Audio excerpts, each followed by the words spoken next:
What's up, everyone? Welcome back to another episode of the Issues Work podcast, hosted by yours truly, Chuck Clemens, and my brother Stephen Hurley. Steve, what is going on, brother? Nothing much. Some fairly shocking games this weekend and this week, so definitely looking forward to it. And some teams really cemented themselves, I'll say. So Yeah. excited. Yeah, no, this is a great weekend. Like you said, a lot of upsets. We'll get into that early on in the episode. But yeah, another week of good basketball. Really get into conference play now where you don't know who's going to win. You know what I'm saying? It could be a top seed losing to an unranked team, kind of how we saw. But I think that's what makes college basketball so great. It's like every single game, you got to take it every single time, and that's what we showed. But let's get right into it, man. Big weekend. Michigan, number two team. Average margin of wins is like 30 plus points these past month. They took a tough loss to Wisconsin, who was ranked at the beginning of the season, so they're a pretty good team. But no one expected them to come into Ann Arbor and get a win. Obviously, you watched the game, you saw what went down. What were your outlooks on that game, and how did Wisconsin take down the Michigan Wolverines? So yeah, I think first I want to preface, even though Wisconsin was a big underdog and they haven't really had the success this year, they definitely have the talent. They just haven't clicked. Um, and what really led to their, victory in this game, the one thing that was so evident in their game plan was I think their big guys, I looked at stats after the game, they shot three two-pointers. So if it Hmm. wasn't Nick Boyd and it wasn't John Blackwell, three of them they shot three shots in two-point range. That's insane. Hmm. And they basically just spread Michigan out and let it fly from three. They were spreading them out, and it makes sense going against Michigan, who plays a lot of three big lineups. You want to get them Hmm. out in space and move the ball around and get those guys moving laterally. So that made a lot of sense to me. And the second thing was, as the game got closer, I think a knock on Michigan early into the year was their half court offense, especially with Cadeau at point guard, just getting quality looks. And there's a few reasons for that. People have been questionable about his shooting and also just his decision making with a high turnover rate last year at North Hmm. Carolina. And that was pretty evident in this game. Their half court offense towards the end of the game wasn't great. And Wisconsin's game plan to me was very simple on the defensive end, make Ellie Cadeau make tough shots and decisions. And then they were basically there's certain guys on this team, right? Ade Mara, Yaxel getting the ball on the block. That's probably a good shot for Michigan. But Merez Johnson is actually surprisingly not as good a post up player as you would think right now. He's more of a lob threat or getting the ball on the roll. Yeah. Yep. And they were kind of, when he was in the post, they weren't really denying it. They were just, versus other guys, they really were. Right. So I thought, forcing Perez into those shots was smart and making Yaxel, make tough reads when he got the ball. So not just letting him get a catch and shoot shot or, giving him an easy close where they weren't really closing out. He got a one dribble blow by. They were making him, make a decision off that closeout and bringing guys at him. So I would say the two things that really led to their victory, though, was definitely the 3-point shooting, and it was in their luck that day. I think they shot close to 50% from three. And then, again, their half court offense, Michigan was just really like, it just was not clicking at all. So, yeah. No, I think it was bound to happen. Like I don't think honestly, Ken Palm I think had the one losing one game for the rest of the season. I think maybe to Duke, but you go into Big Ten, people are going to try to figure out how you're playing. They're going to game plan like how you said, and with that big three lineup, Mara he can move well. I think offensively, like whether it's in a role, hmm the ball, but defensively, if he's out 3 point line, he has to guard that. Now it just opens up, like kind of you said, for Nick Boyd to get into the paint and kind of make plays. So that's a great point that you made there. It's gonna be interesting to see like for that to work though, you need to have bigs that can make shots. Like you know what I'm saying? Like you can't. Not every team can kind of do I, this the I was same. just gonna say, I think people forget like when Michigan has that lineup, like they really only have at times two shooters on the court that are really Mhm. shooters, and they're not like elite shooters. They're Right. like they're solid. So I think Right. your point's 100% there. Yeah. But and when you watch all these games, like you watch all these highlights and stuff, Michigan, they're getting up and down. Just like get a Oh yeah, rebound, we're pushing. We're not, and it yeah. makes sense for their team. They're not really trying to stay in the half court offense. So, um, maybe I was surprised when I did see the end score and stuff like that. But like we kind of said, like teams are going to scout, teams are going to try to figure out different ways. So it'll be interesting to see what teams do forward, see if they kind of piggyback off that stuff, and also what changes Michigan makes when that stuff does, because they're probably gonna see it again. So. So yeah, I just want to have a few comments on the top of the Big Ten for Michigan. So Michigan, as you said, has a lot of size and length, and they want to go up and down. Hmm. The top teams in the Big Ten, and the reason why I think Michigan could struggle with them, all of them have size and length. Michigan Hmm. State, Illinois, Purdue. Not, I wouldn't say Iowa really does, but then those four teams as well, they play very slow, I was gonna say, right? and And Nebraska, I'm not sure about Nebraska. I haven't, some games I watched them, they're up and down. That some games it's they like switched it up. more, Yeah, yeah. So, but I was gonna say the top of the Big Ten, I actually think has some pretty good matchups for Michigan. So, I'll be interested to see when they play against those teams because those teams are also very good. But yeah, yeah, exactly. Like you're playing a Purdue team with probably the best point guard in the country, but we see it all the time, whether it's college, NBA. Like once you get into these tougher games, whether it's a tournament, whether it's conference play, like the game slows down more. You're not getting yeah, easy fast breaks. Teams are gonna scout you better. They're gonna be in more help defense, so it's gonna be, I think, a little bit harder. Kind of you just mentioned just now for Michigan. Um, but yeah, I'm just excited to see how this like kind of unfolds for Michigan because everyone thought like just like give them the championship now, like their natty chance, which obviously they yeah. still have a high chance to do that. But it's going to be definitely a lot of teams I think trying to take this little formula that Wisconsin did. So. It'll remind me like UConn a few years ago when they were kind of like struggling towards the end of the year in Big East play. And Hmm. then Hurley always talks about it during that championship run about how their struggles during conference play really allowed them to grow as a team and make adjustments for the tournament. So we'll see how that works with Michigan. I think they're kind of in a similar boat. Most definitely, most definitely. We'll talk about Hurley a little bit later in the episode, but let's move on to two potential lottery picks that are playing, not playing, sitting out, stuff like that. We have Darren Peterson at Kansas. He's out with the he's in, but he's like on minutes restriction, I think, with his hamstring injury. He missed a few Yep. games early on in the season, but now he's back. He doesn't play. They've been in some overtime games. He doesn't play in the overtime.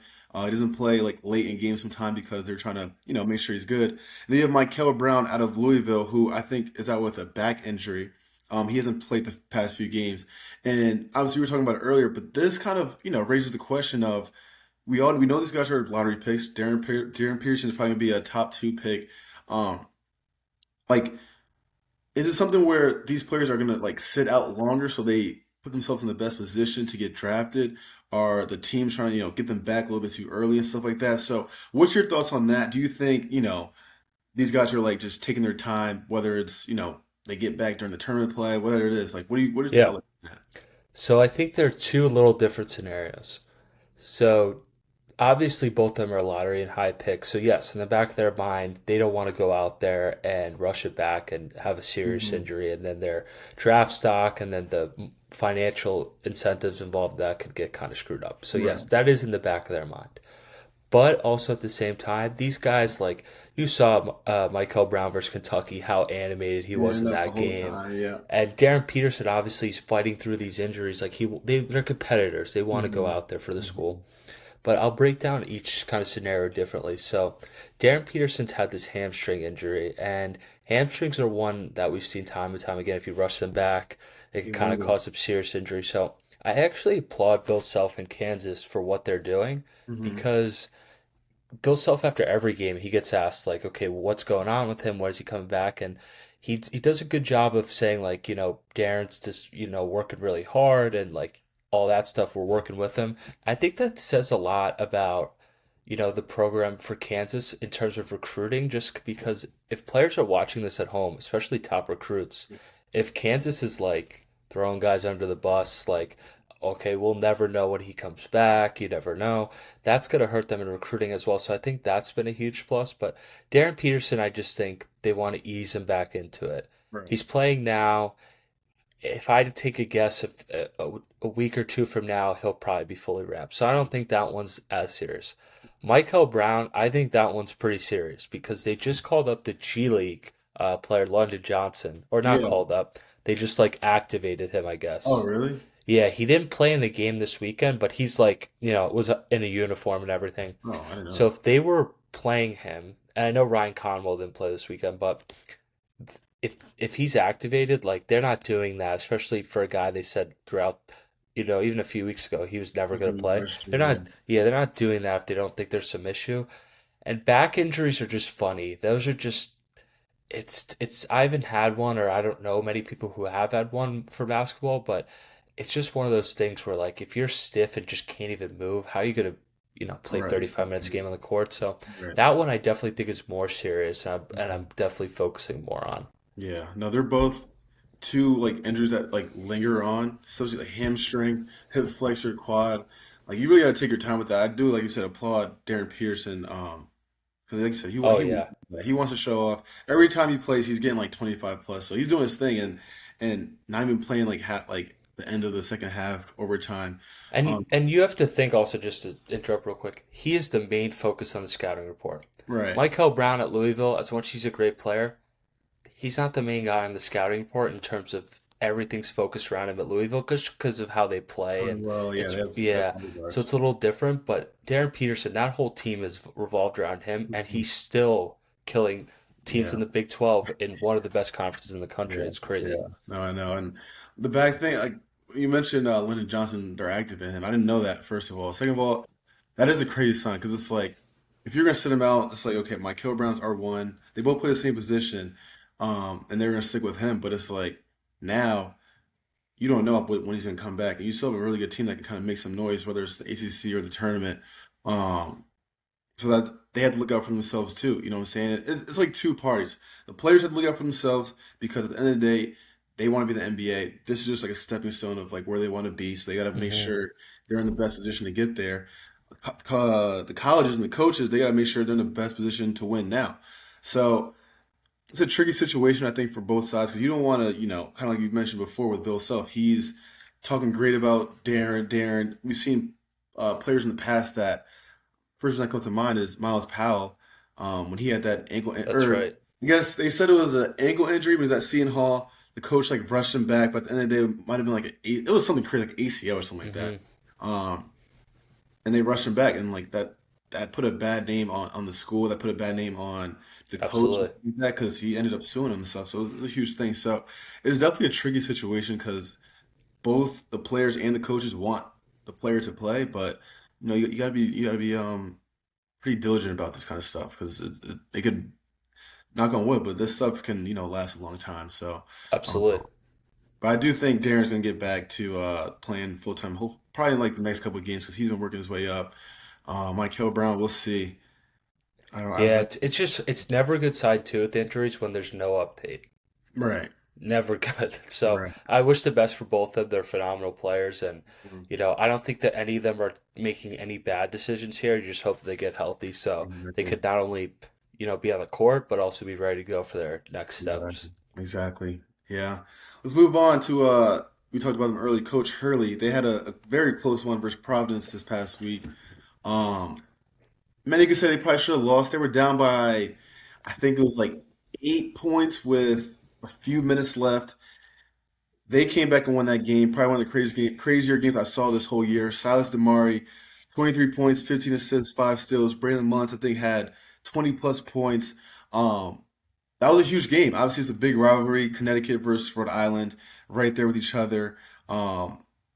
What was your outlook on that game? What was your outlook just on the standings for the Big East and how that might have could have affected it if Providence did win that game? Yeah, so going into the game, Providence just came off a huge win. UConn, it's one of UConn's also. I mean, they played at Butler, so it's not their first road game, but I'd say that Providence is one of the tougher places to play in the Big East. Hmm. So obviously, Providence had a lot of momentum coming in. A team that's trying to make the NCAA tournament. Right. Coach is probably getting fired if they don't make the NCAA tournament. So it's a Hmm. huge game for them. And they came out and they just absolutely, it was all Providence. Yeah, that whole game.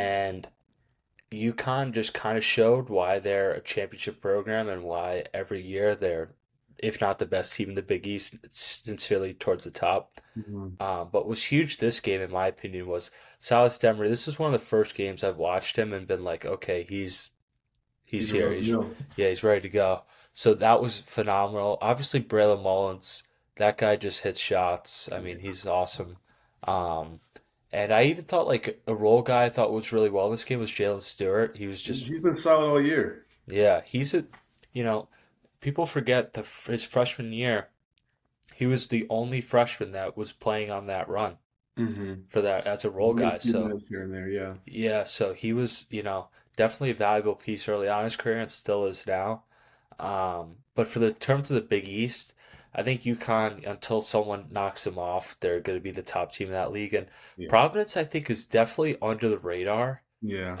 I don't know if they're an NCAA tournament team, just because if you watch them play, they make too many mental errors, Yeah, in they're my opinion. sporadic. Yeah. Yeah, too That's why sporadic. they lost the game. I mean, they were Yeah. turning the ball over late, hmm taking tough shots, not really defending well, so they're sporadic. So it'll be interesting to see because they also took a tough loss at Xavier. They kind of got blown out this Hmm. weekend. So I think that could have been a huge game in terms of Providence. If they won that game, I think they would have been a top four team in the Big East, to be Yeah, honest. yeah, they would have been up there for sure. But now they're kind of lost the momentum a little bit, and I think UConn.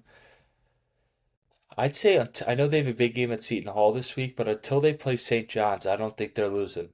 Yeah. I think we gotta give a big props to Hurley as well. Like if you go to those last few plays of I think it was maybe regulation or overtime, both honestly, he was putting his players in like the right position to get shots. Like almost every shot Braylon Mullins shot was Wide open, open. Yeah. rhythm shot. And he was doing stuff where they would start like a horn set sometimes, and either Yep. Braylon Mullins would come set a screen for Carabin, and someone would slip, or they were doing a back screen for. Because the play I'm thinking about is, I believe, it was a horn set. Braylon somehow used it, I guess, and he set a cross screen for the big. Carabin came from the other side corner and then used that flare, got him wide Yes. in the Yeah. corner, which is like, and they were playing off that for Right. 3 or 4 possessions before and just setting that up. So I think Hurley's just he's just a mastermind coach. Like we just talked about it earlier. Like he puts his players in the right position. Like he knows what's going on. He So reminds me of like some coaches. It's like we played for one of these coaches, and not that's bad. It's like here's our offense, go run it. He hmm reminds me of an offensive coordinator in the NFL. yeah, but that's how their stuff is called. Like Right, right. It's they're like crazy every close, play is like it's a unique, different thing. and it It's never makes the same. sense because I bet that call, like the one I was just talking about, and I said there was like 3 or 4 plays before that that was hmm pretty similar. I bet it was like all the progression of like it was this play, then this, then this, then this, but it was like pretty similar stuff. Um, but yeah, he's a dog, man. And what's also underrated for that team, and he doesn't get enough credit still, in my opinion. When Terrace Street gets the ball and he has 2 feet in the paint, you might as well start packing your bags and Right, going on defense. right. They set so many back screens where he gets wide open duck in layups, Yeah, dunks. that It's was crazy. crazy, right? So they do a great job of involving him because he's a player early in his college career. If he wasn't involved, you could tell he's kind of mentally checked out and he would Right. get lazy or bad foul. Now you could see he's like a focal point. They want to get him the ball. And they're playing really good basketball. I'll be interested to see. I think there's one or two teams in the Big East that could beat them, but I think they look awesome. Yeah, And and it's an unfortunate loss for Providence. yeah, One player I want to highlight for Providence. I think he's a freshman, Jameer Jones. yeah. He definitely could be an NBA player, He no attacks doubt in the my rim mind. pretty well. Yeah, He was he's just going. awesome. He was just He going. the 2 games versus St. John's and UConn, which both teams have 2 or 3 NBA players on it. He was one of the 2 or 3 best players on the court both He's games. fearless. Yeah, he's fair. He was even with UConn. There were some times where I thought he could have pulled the ball back out, but he was because UConn was pressing towards the end. He was just attacking the rim, Yeah. taking carries to the basket, like Now you were kind of crossing your fingers if you're a Providence fan on those drives because at times it's a little out of control, Yeah, but I mean he's a the one phenomenal time he athlete. went up, passed his teammate, and blocked it out of his own teammate's hand, which was huge. So And he yeah, was hurt that game. really, I didn't even know that. Yeah, shoulder Um, injury. Yeah, yeah, no, he's a good player. He's a good player. It would it's be good. and when you think about UConn, think about championship teams. Like I thought, everyone thought that game was over. You know, when they're up by down by 8 with like I don't know how many times When it was. Ryan Mila went around the back, I Yeah, texted one of my that UConn was friends, tough. it's over. No, that was tough. That was tough. But championship teams, they know how to win like games like Yep, that. You know what I'm saying? On the road, down late, and like I said, I think they're ranked what third now? Is they're up it there. Yeah. Arizona? I think it's Arizona, Iowa State, them. So I mean, they've worked their way up. So I'm excited for them and kind Yeah. of see how the rest of this conference. Hopefully their backup center, Eric Ryby, I think he's really good. He just has to get more confidence. You could Yeah, tell at times he's just not confident. That's normal for yeah, freshmen, but he's a really good player. So yeah. hopefully he can get going. Yeah, I think he is doing better than what that first couple games where he was like scared to shoot threes. Now he's Oh yeah. shooting, so it's just Yep. more of an experience thing with them. But if he can get to Yep. that level, I mean, they're already tough. Yikes. Yeah, Yeah, exactly. Let's move on to let's go talk about the NBA. And obviously, absolutely. we probably know who our top two picks are. It's either AJ or Darren. Three is probably Cam Boozer. And then after that, we could put a lot of people in different places. And this draft is gonna be just super deep in general. I feel like from 1 to 60, honestly. Are there any players that maybe have rose in your draft board as the season been along? Yes. So I will say, because I'm a huge St. John's fan, and I just think there's two guys on that team that are 100% NBA players. One is Zuby Ejiofor. I don't know why he's not in. I don't see him in many first round mocks. He's Hmm. a first round pick in my opinion. Reason Hmm. why I say that is because in the NBA now, such a huge emphasis is on offensive rebounding. You see that with teams like the Rockets with the two big lineups. That's who he is. He Hmm. is an How unbelievable tall is he offensive. though? Oh no, he's 6'9". Yeah, He's undersized, but he he is attacks it though. physical, right? He offensive rebounds, he could shoot a little bit. He's just got a relentless motor. And if Hmm. you're picking past the lottery, you're not picking guys to be all stars. You're picking guys that could come in and they're going to be either a starter or a role player. I think he has it. Hmm. He has it. And I also think what gets lost in the NBA now, everyone's so big into projections. I've seen him this year have 30-point games, 10 rebounds, and close to 10 blocks. If you're doing that in a power conference, I don't know what else you're looking for. So where do you think, like projection wise, right? If you were an NBA GM, I guess. I think Yeah, right now he'll probably be a mid second round pick, if I'm being honest. and I would say he's 20 through 30 in the first round. I would definitely take him. 20 to 30. Interesting. Second guy, I would say, is Dylan Mitchell. So Yeah. Dylan Mitchell cannot shoot at all. That's Hmm. his one thing. He can't shoot, cannot shoot at all. But he does everything on the basketball court so well, defensively especially, and his Hmm. IQ is so high that if you're in the second round, you're looking for one skill basically that could possibly translate. His defense can translate. And he's so smart player. He's someone in the second round I would 100% take a flyer Yeah, on. for sure. And like I feel like especially at that time in the draft, like you kind of said, past the lottery, they're not really looking for 30-point scorers, offensive guys. It's more about guys that could fit into what a team is trying to do. And he has the probably the most second most athleticism in college basketball after Cohen Carr.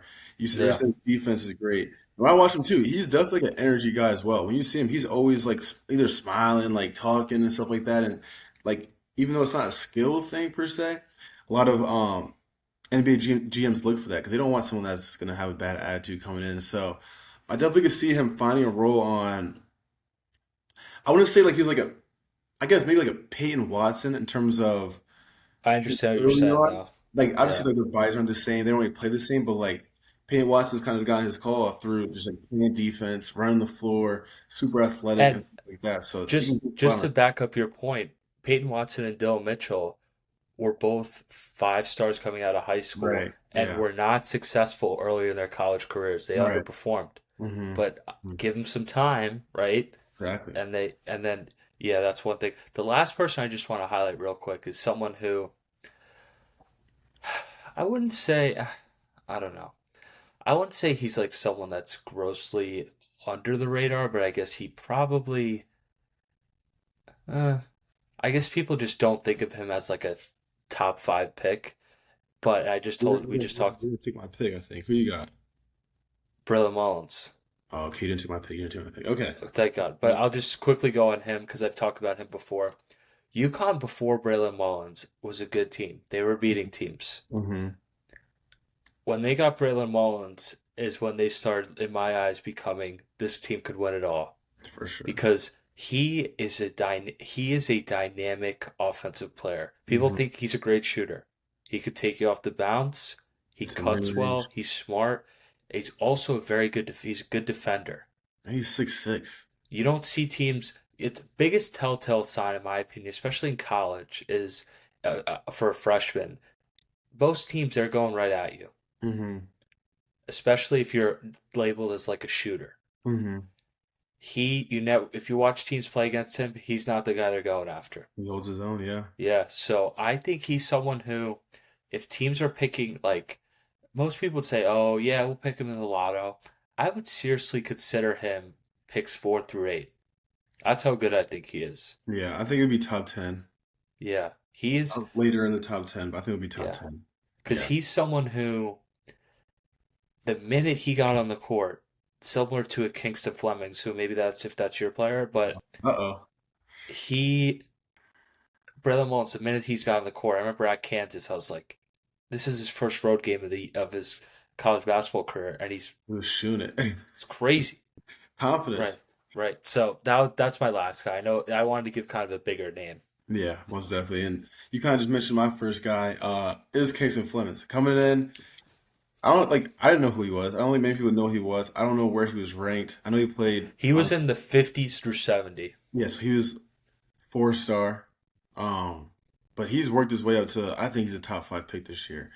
When you just talk about his speed, his quickness, his ability to get to the mid range, his ability to show off the dribble from three, his ability to get to the rim. He reminds me, I've kind of talked about this before on the pod, but he reminds me of like a Tyrese Maxey, where it's like you can't really stay in front of That's him a great one on one. analogy. You know what I'm Yeah, saying? great. So you got to send help. I think he's someone that we've not really seen at Houston, where it's like a freshman coming in, being the No. main scorer for a team.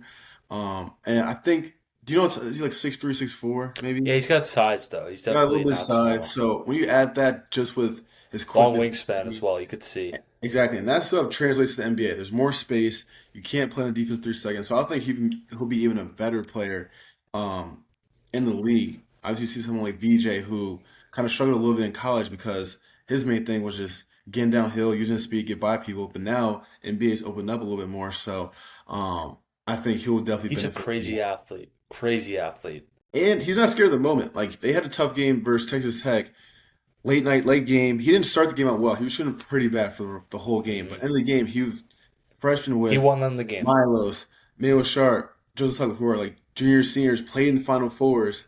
But he, like you said, he won them the game, and his confidence is something that you don't really see in a freshman. So I do think he'll be a top 5 pick. Um, for my second one, this is someone that I think he'll be a lottery pick this year. Someone I didn't know coming in, another freshman. We have Keaton Wagler out of Illinois. He's a good player. Like I saw him play. He's dynamic off the bounce. He can shoot the ball, gets to the mid range. But I think Illinois is playing him as a point guard now. I think Yep, starting they off are. he was more at the two, Colin Buzzell Yep, more at the one, but he's playing as a point, and he's 6'6", which is like you look at obviously what NBA GMs look for, looking for taller guards, taller players just in general. But he's not a player that like can't shoot the ball. He has a strap. He can shoot it from deep off the yep. dribble. Um, so he's someone that I do think will sneak his way up into the lottery pick, just from I think the potential, but also he's a pretty polished player right now. So he's someone that I'll talk about Illinois later in the episode, but he's someone that is super dynamic that I think can move his way up pretty high. His change of pace is so good. Right. He does that. I've watched so many Illinois games this year. He's so good at that, and Hmm. he never seems in a rush. Same thing with Right. Kingston Flemings. They're Hmm. just never in a rush, and for freshmen, that's a phenomenal like trait to have. And lastly, I also want to mention Nate from Houston because I watched that game. I also think JoJo Tugler's an NBA player. Yeah. He's a much better. He's elite defender, so that's the one skill similar to Dylan Mitchell. Hmm. But I will say with him, he has more size. Like he's a legit 6'11". Yeah. His finishing around the rim is actually really good. It is Like good. I didn't think that. I've seen him a few games now. Like he finishes around the rim well. They ran a play for him. It was like a tie game, like late in the Hmm. game, and he had Right. like a lefty hook shot, and Yeah, yeah, off I the was like, glass. Yeah, what? Yeah, it I was was so like, flat, and it was like yeah, clean. I was just thinking about that when you said about his touch. Yeah, right. And I yeah, was like, oh my God, like, but he's definitely, I think, an underrated guy that he's just a winner. You know what right. you're getting from him, and he clearly has the ability to develop because last year there was no way he would shoot that shot. Yeah, Zero. yeah, Zero. So yeah. yeah. No, that's a great pick. I think he's someone that can sneak into that, like I said, mid second round. Absolutely, yeah. Yeah. Like even early second round. Honestly, I can see him up there Yeah. too. It'll be interesting to see how they can keep moving forward the rest of the year. Something that obviously is huge in college basketball is taken. everyone by storm since 2021, 2022 is the fandom of the NIL and transfer portal. Obviously, we've seen it kind of got out of hand these past couple years. Obviously, you have players that, are maybe Power Five players, but they have to go to a mid major, work their way up to Power Five. So we're seeing that Absolutely. much more where it's like really good players moving their way up to these higher schools. And something that I noticed last year was I think this last year was the first time all number one seeds made it into the Final Four since like 1976. It's crazy, yeah. All number one seeds we had, what was it, Houston, Florida, Auburn, Auburn, Duke.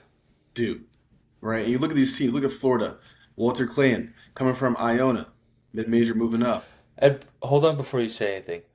Iona had Walter Clayton and Dennis Jenkins on the Yeah, same team. who's killing. You know Who's how killing right now. hard that is in recruiting to be able to scout two NBA guards? Right, That's exactly. unheard of. But Exactly. yeah, Yeah. continue. Sorry. You have Elijah Martin, who was at FAU, FAU.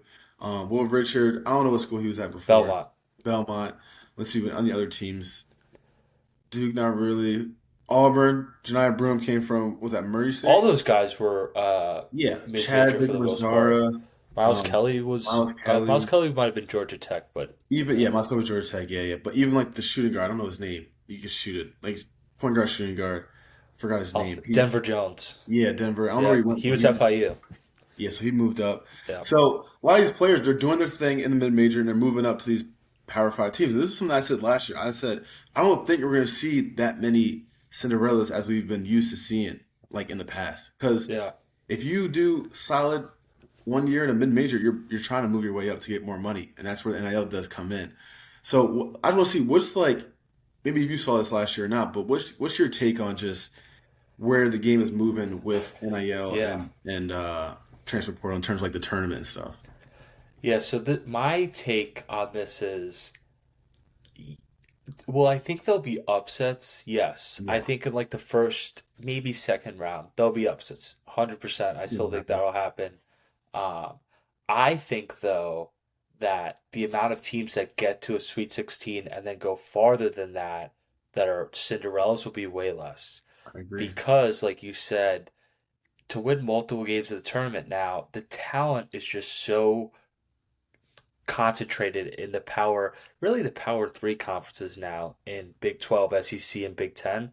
And Yeah, then you have the ACC and then Big East. Big East. And, Yeah, and then after that, it's really like two or three mid-major conferences. Like the Mountain eight West is by Mountain far West. the probably best right now. Then the A10, and then maybe like the Ohio Valley or Yeah, something like Drake or something like that. That yeah, conference. but like other than that, like it's going to be hard for these schools to beat an SEC Big Ten team because the talent, and not only the talent now, but the coaching. Because think about Yeah. it, all the coaches now, right, at those mid-major schools, the minute you have success there, you can't really stay anymore because all your players are leaving. Mm-hmm. So the minute you have success, you're going up.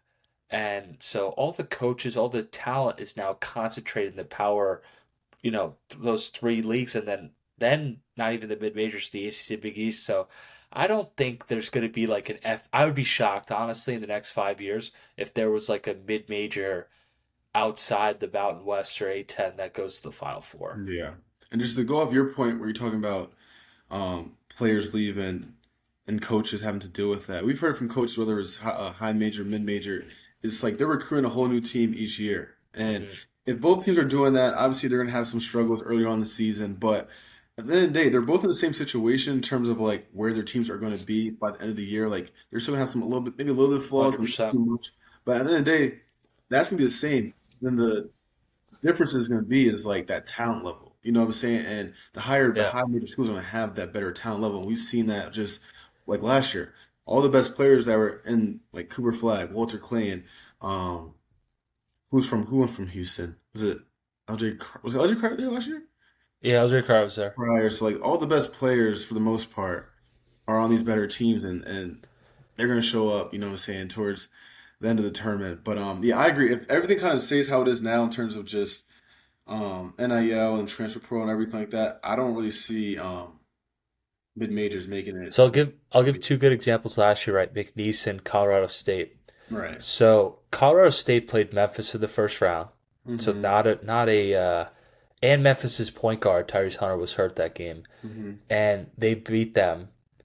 They then lost to the second round. So that was a team with an NBA player and now the point guard in North Carolina, and they Mm-hmm. went to the second round. Mm-hmm. Then McNeese, a team filled with Division One and a great coach, Division One Power Five guys that went down a level, and they beat a Clemson team, good win, right? But then they got smacked in the second round. Mm-hmm.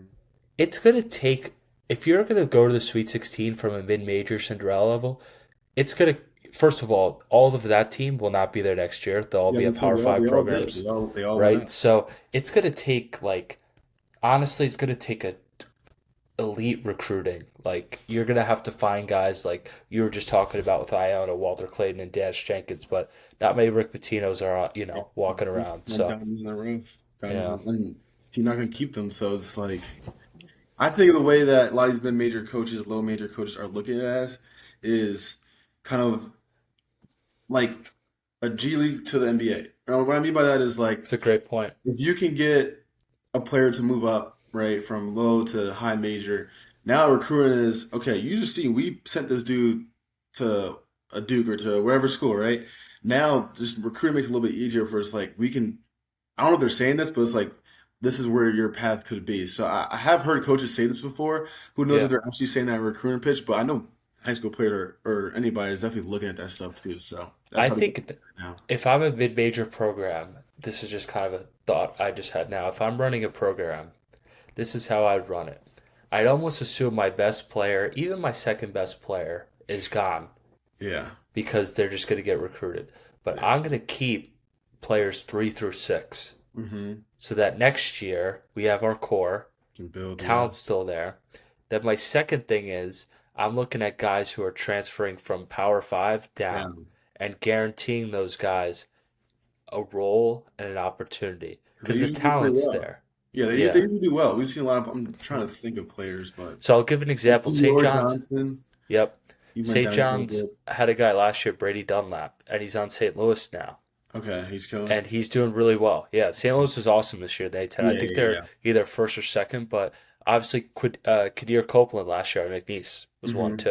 too. Mm-hmm. And I think if you do those two things along with the high school guys, especially now, mid majors are going to be able to recruit high school guys a lot better because they young guys want an opportunity to develop Mm-hmm. and they want somewhat of a chance. Hey, Get some am I minutes. going to get any chance to play? Right. Right? So at a mid major, that's going to be a lot easier now because at the Power Five, it's just going to be so hard if you're not Yeah. even like a McDonald's All American. So I actually think the mid major, there actually is some benefits to it. I just think guys, everyone looks at okay, you're going to lose your coach, your first or second best player, but if you could keep players 3 through 7, Be in a good spot. and then you could get some few transfers down, and then get some good high school guys. Then make Usually, by if you're getting good high school recruits, if they're any type of player, you really got to keep them for 1 year. And then Yeah. if you give them minutes the second year, if you hit on that recruit, they're going to show it. Right. So For that's kind of sure. how I would go about it. Yeah, it'll be interesting though. Like NIL and transfer, they just changed the game like in every Oh yeah, aspect. So yeah. definitely something that I want to see this year if it kind of keeps going on with like just top seeds making it. But I think it will happen again this year. Um, Moving on, let's talk about this past weekend. We're recording this on Monday the 12th. Um, what's a team that had a strong weekend that might have helped their resume out a little bit? So yeah, in terms of I would say their resume, one of the teams is obviously, in my opinion, Florida. They needed a win Mm-hmm. versus a quality opponent. Mm-hmm. I don't think Tennessee so far has shown that they're a Final Four team. Yeah, I bro, think they let me down. Just and let I me think down. they could still get to a second weekend. I think, but Florida dominated them. They needed a win. Yeah. That was a no doubter. Mm-hmm. Second, did you say one team Yeah, man, as many as you want. let's go three? Right, live it up. We'll live it Okay, up. go ahead. Go ahead. So, second team I would say is it was kind of a toss up for me, but I'd say Auburn. I'd say Auburn just because their teams have been up and down. Mm-hmm. Arkansas is a team a lot of people like, including us. And, it's at the point in the season where you got to start stacking these quad one wins to get in the Hmm. tournament, and Right. this one was as good as any. So Mhm. that's my second, and my last one. It's between. I was gonna go West Virginia or Wisconsin, but I'll leave Wisconsin for you if you're gonna take that. I'll take West Virginia just because, again, a team that really has had no wins, Yeah. right? At some point, I would say it's unlikely. I mean, they could make the tournament. I'd say it's unlikely, but pretty commanding win over Kansas, especially with Derek Right. Peterson there. Right. So I'd say those three probably did the most for their resume. Yeah. Yeah. I agree. I'll say in terms of resume, I like those three. I'm gonna talk more about in terms of just how impressed I was from them this weekend. Oh, absolutely, Um, sure, that would be good. First team, and this is a team I really wasn't high on it, was Nebraska. Um, Oh, I don't think I hate to say it, I don't think anyone yeah, was. no, I know. Like they're 16-0 right now. Like they're proving that they are, and I still have some doubts. I still have a little bit of doubt. But they're proving that they're one of the best teams in the country. They went on the road to Indiana, which people could say is the hardest place to play in college basketball. Even though Indiana kind of started off not as good as everyone thought, but they're a pretty solid team. To go on the road and keep showing your dominance and win a tough game like that. They've been doing it on the road. They've been doing it at home. I think they're definitely a team that I got to give way more respect to. They remind me of St. John's last year a little bit of like everyone's like, okay, they're good, but are they a top five team? Yeah, exactly. Right? So I understand I agree with you. I think they're still a little, we'll see. Yeah, and I don't know if I can give them that yet because I do think I don't know. I They think have they're a tough proving me stretch wrong. coming up. So yeah. Yeah, yeah, yeah. So I'm gonna go another Big Ten team. I'm gonna go Illinois. Another win on the Oh, we road we know all about them. versus Iowa. But looks like they're starting to string some games now. We talked about this off camera too, but Yep. our thing they're very talented, but early on they didn't really start off, or they start off solid, but it's like just inconsistent with all these Inconsistent. games. You know what I'm saying? Absolutely. So, and they beat um, Iowa on the road, smacked Rutgers, beat Penn State on the road. So they're starting off conference play pretty well, and I just think they're a team that, and you can attest to this too, is moving up in terms of where they're gonna be ranked and stuff like that. So let's see another team. Hmm. Got Virginia, Ohio State. I will say Virginia, just to speak on them a little bit, that's a team Hmm. I'd like to watch more because they have been playing really well. I know they beat NC State recently on the road. Hmm. But that's a good one. I need to watch more of them. Yeah, I think a team that BYU is also just showing they're good. Consistent. They're a good team. 15-1. Obviously, they're figuring out. Like they know AJ's their guy. He has like 10 plus games with 20 points. But Richie Saunders, he's doing his thing too. I think Rob Ray's playing much better than we started out as. So those are probably the three teams in terms of like just the consistency and stuff like that. And with Illinois, like we got to see more of that, and they're kind of showing it. So yeah, those are probably the three teams that this weekend kind of show me something. Let's go on the opposite end. Had a weak weekend that you weren't really high on. I can go first. Team that Sure. Yeah, no problem. Alabama, man, what's going on there? You know what I'm saying? Like losing to Texas at home. You're 11-5 now. Obviously, they start out very well. And they're playing very tough teams early on, but you lost to Texas at home, lost to Vanderbilt on the road, which Vanderbilt's a good team. They're a great team, but I don't see it with them. The front court's not doing that great. I think LeBaron Finland's kind of cooled down a little bit. Aiden Holloway's playing pretty good, but like Baron Finland, I think it was against Vanderbilt. He didn't play like half the game because of He had cramp. cramps. Yeah. Yeah. So, and then versus Texas, he shot the ball poorly. So I Yeah. wonder if that's something that's affecting him. And for them to be a great team, he has to be like on one Oh every yeah. single game because it's really just him and Holloway to create for everyone else. So if they're not on that, it's like how good can this team be? You know what I'm saying? They don't play defense, and if shots aren't falling down for everyone else, I don't really see them being that great. So, and the past few years with Alabama, the talent level's been so high. Like 1 through 8, their talent was always really good. I think this year, like Filan's a great player, Holloway's a great player. Hmm. If I'm being honest, I don't think they have the same level of talent. Across the board. They just don't. And sometimes, like I know it's simple to say, but especially in Nate Oates' system, Hmm. if you just don't have the guys that have the ability to not only knock down shots, but play at that pace of play and play at a high level. They have a lot of underclassmen, a lot Yeah, of new guys. I don't think they have the talent level to be that Final Four right, championship contending team. I right. just don't. And I will give it to him. Amari Allen is playing He could great. be one and done. Yeah, he's playing great. He's probably as of right now probably the most consistent player Yeah. in terms of like not even just the scoring aspect, but he's doing like a lot for them. He's bringing up Yep. the ball, making him and Jemison are doing pretty solid. So they're the team that I was not impressed with at all this weekend. I agree with that. I'd say I'm gonna look here quick, but I'm probably not gonna change my mind here. They won this weekend, but man, I am seriously concerned about Duke. Mm. They won, they are not playing well. Mm-hmm. And my thing is they're gonna get away with it in ACC play for the most part because ACC and Big East, if in my opinion, the ACC is better than the Big East, but Yeah. they're just not very they're not the same as the other top three conferences. Mm-hmm.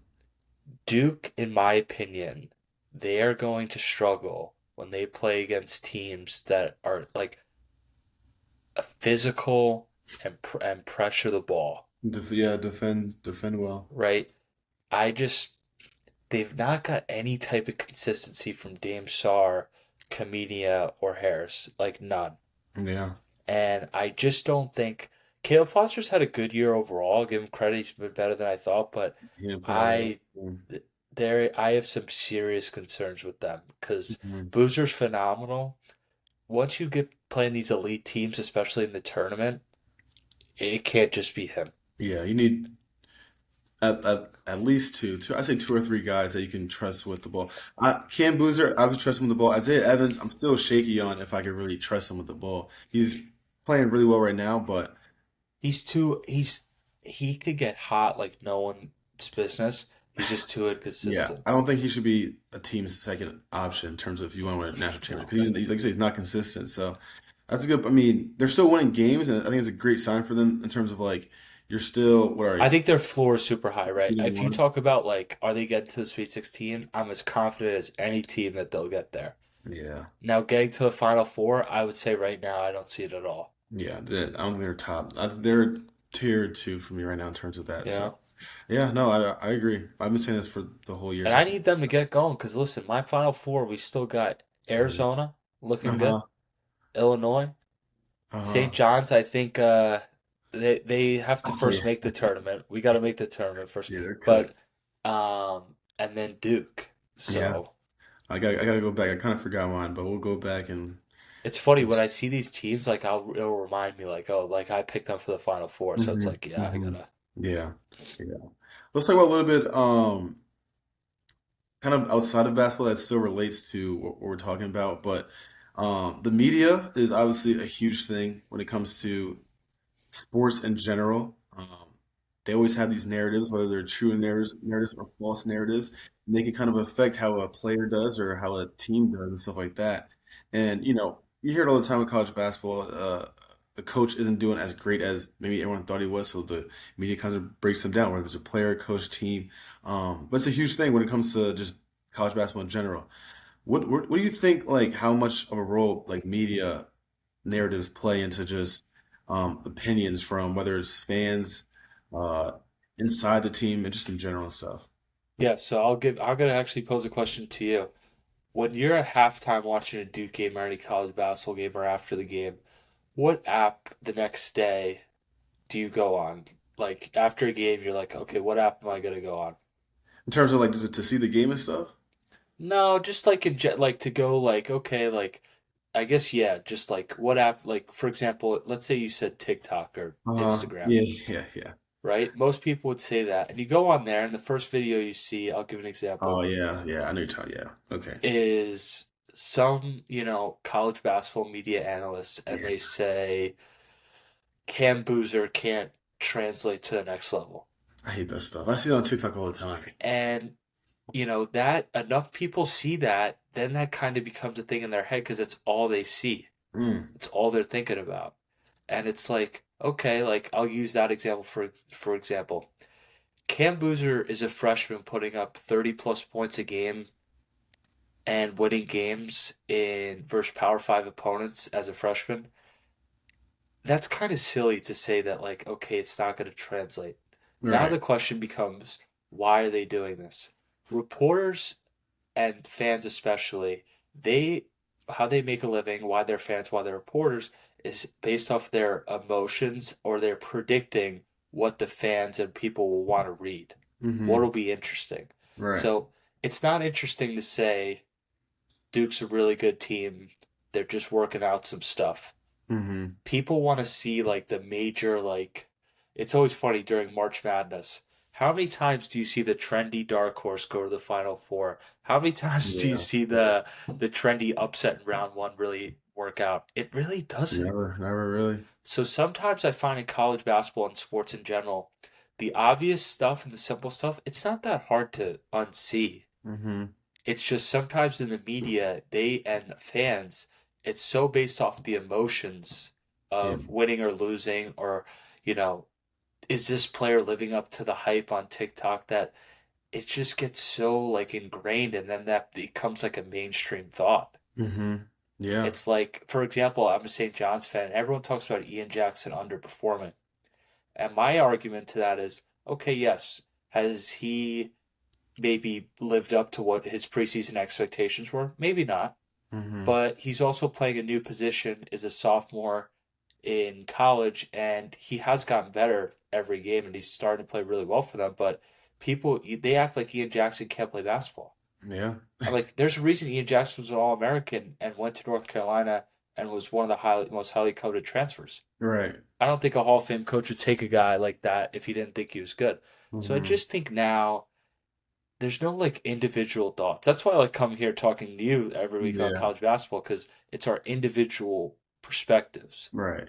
Right. So I just think now not enough people actually. If you quiz, it's funny. If you quiz 10 people that say they're college basketball fans, not many of them actually watch the games. They'll watch the highlights on the Highlights. internet, which Highlights is go now, to which is most sports fans now. It's not just college basketball, but it's like if you're not watching the games, it's like you go to, let's say you have, this is a little side talk, but you go, someone asks you about X movie, but you mm-hmm. watch the clips on TikTok. It's like, okay, but you didn't see the movie, so how could you Right. comment on it? Right. So that's Exactly. how I feel about when people talk about games and Yeah. players and teams. Yeah. I agree. I agree. And like you said, we're all on the apps. We all see these videos by whether it's a reporter, whether it's just like a TikTok guy, and like Yeah. you said, at the end of the day, it's all like clickbait, I guess you can call it, where it's like, they got to make a living too and pay the bills, so it's you got to hook the viewer and stuff like that. And I think real fans that really know the game and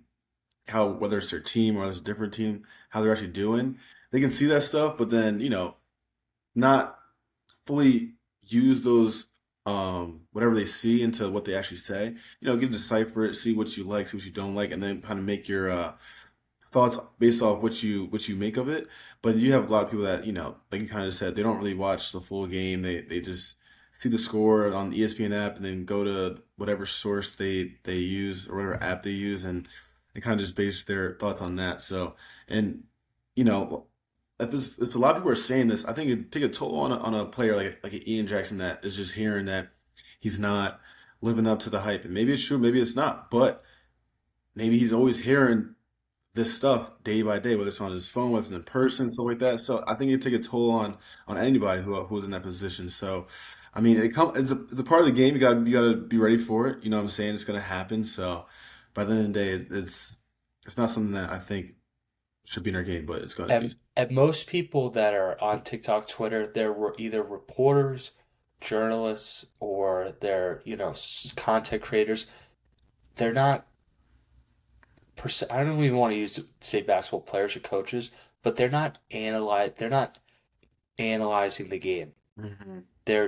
What their skill is how to effectively communicate to people through writing, through speaking, through videos, engaging people in their content. It's not the actual information or analysis.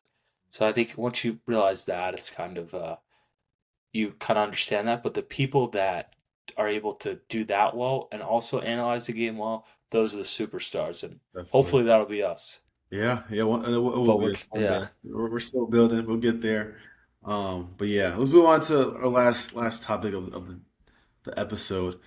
We talk about this a lot off camera. Is from a coach's perspective. Obviously, you are a coach, or were a coach, and so maybe be one in the future. But um, recruiting is a huge thing for coaches, getting players on the team, whether it's Division One, Division Two, Division Three, and you want to, for the most part, recruit to how you are as a coach, where you see your players kind of fit in the system. That's one way of recruiting, right? But then you have another way that some coaches adopt is we're just trying to get the best players and trying to maybe mold to them, or they have to mold to us. You know what I'm saying? It can go either way.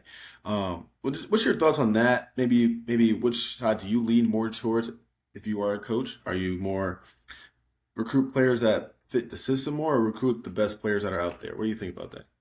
So I think as a coach, I was listening to a podcast, and I actually recommend this to any basketball fan or someone that wants to get into coaching.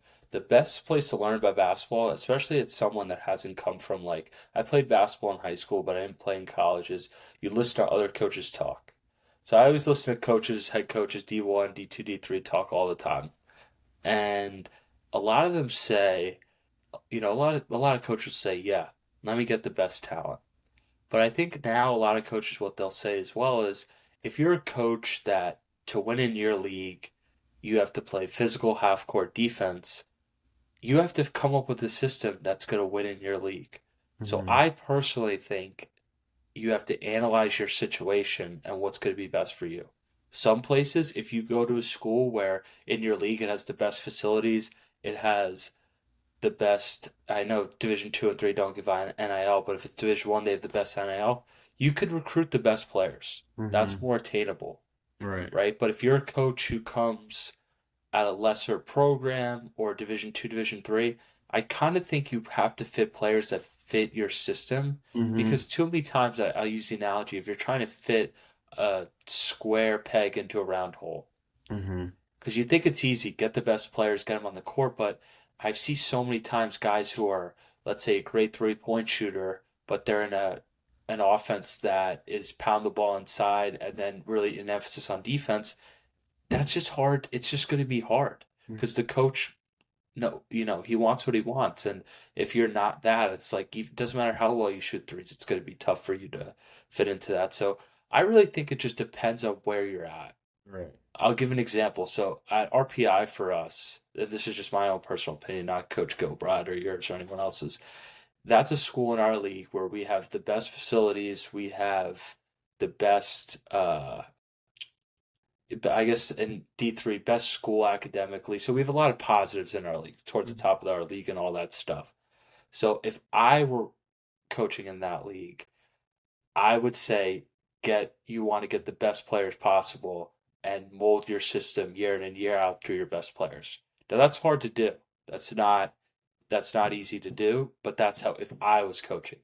Now what we kind of learned at RPI was Coach Gilpride has a very, established winning system. So he was more of the thought process of let's get guys that could kind of fit our system.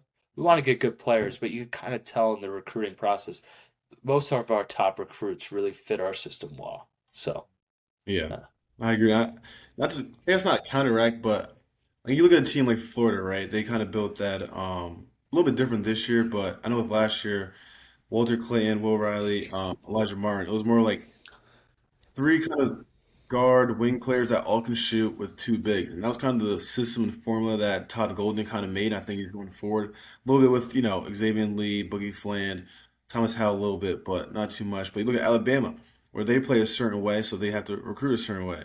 They want downhill guards that can shoot the ball. They need shooters from all five positions.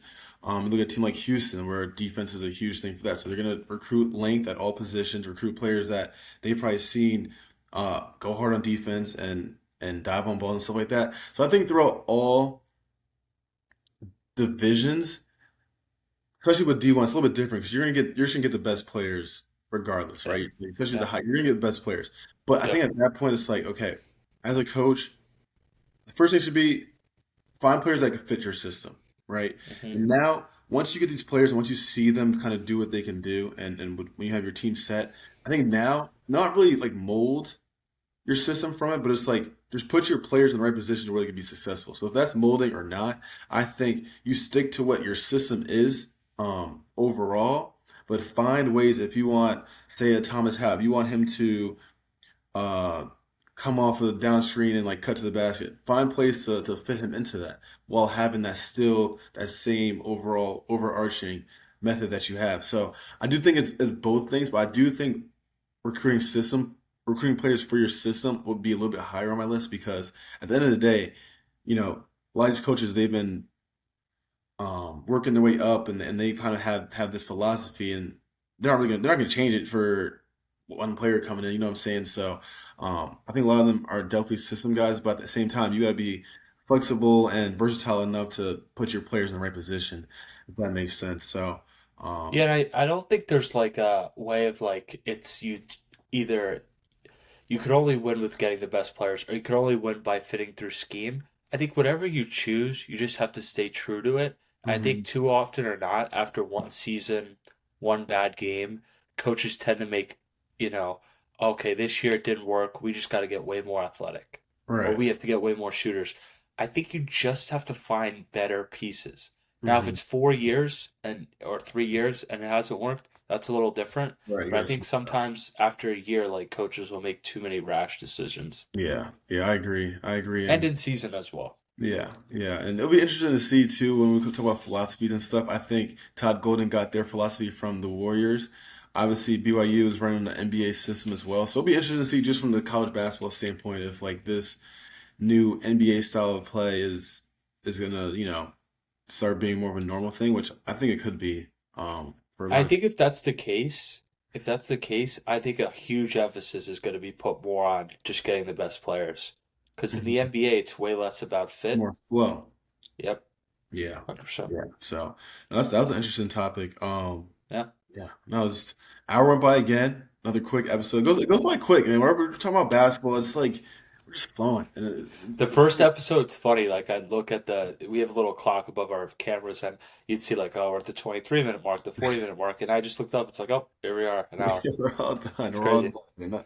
Another episode down, and we like I said, every episode we appreciate your guys' support.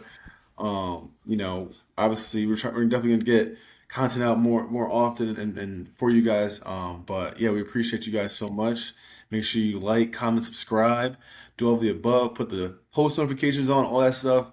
And yeah, we'll see you guys next week.